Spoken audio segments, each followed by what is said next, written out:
I have to do this because this is not I'm speaking.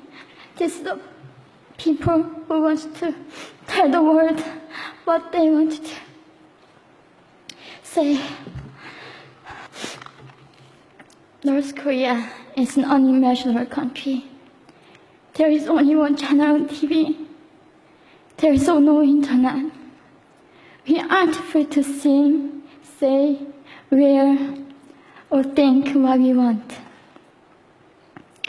North Korea is the only country in the world that executes people for making unauthorized international phone calls. North Koreans are being terrorized today. When I was growing up in North Korea, I never saw anything about love stories between men and women. No books, no songs, no press, no movies about love stories. There's no Romeo and Juliet. Every story was propaganda to brainwashes about the Kim dictators.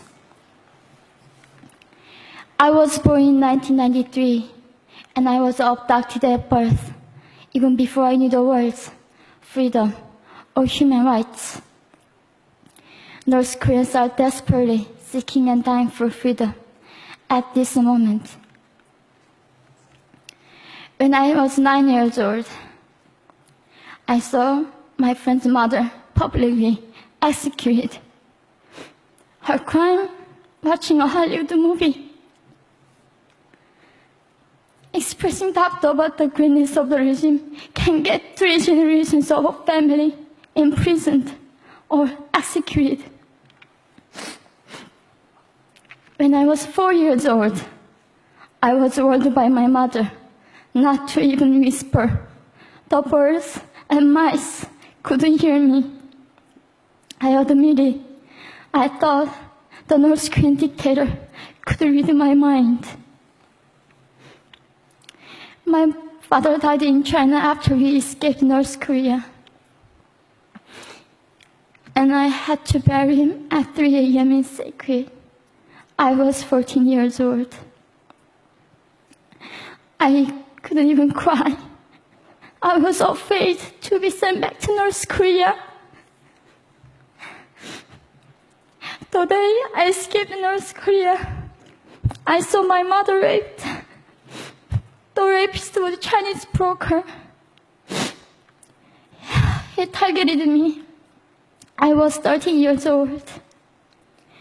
There is a saying in North Korea, women are weak, but mothers are strong. My mother allowed herself to be raped in order to protect me. North Korean refugees, about 300,000, are vulnerable in China. 70% of North Korean and teenage girls are being victimized, sometimes sold for as little as $200. We walked across the Gobi Desert, following a compass. When they stopped working, we followed the stars to freedom. I felt only the stars were with us. Mongolia was our freedom moment. Death or dignity. Armed with knives, we were prepared to kill ourselves if we were going to be sent back to North Korea. We wanted to live as humans.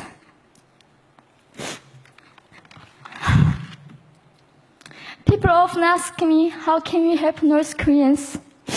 There are many ways, but I would like to mention 3 for now.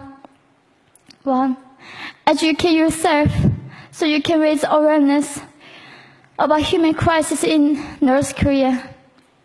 2, help and support North Korean refugees who are trying to escape to freedom. 3, petition China's stop repatriation. We have to shed light on the darkest place in the world. It isn't just North Korean human rights. It's our rights that North Korean dictators have violated for 7 decades. We need governments all around the world to put more pressure on China to stop repatriation. In particular, Chinese delegates of One Young World can play a part by speaking up.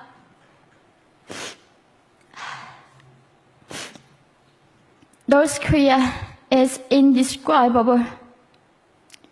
No humans deserve to be oppressed just because of their birthplace.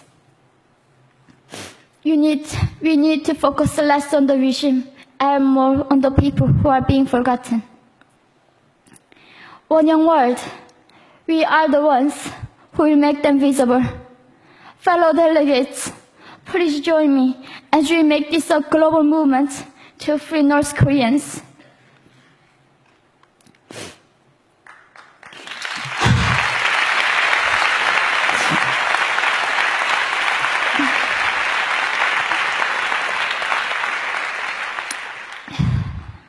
When I was crossing the Gobi Desert, scared of dying, I thought nobody in this world cared. It seemed that only the stars were with me. But you have listened to my story. You have cared. Thank you very much.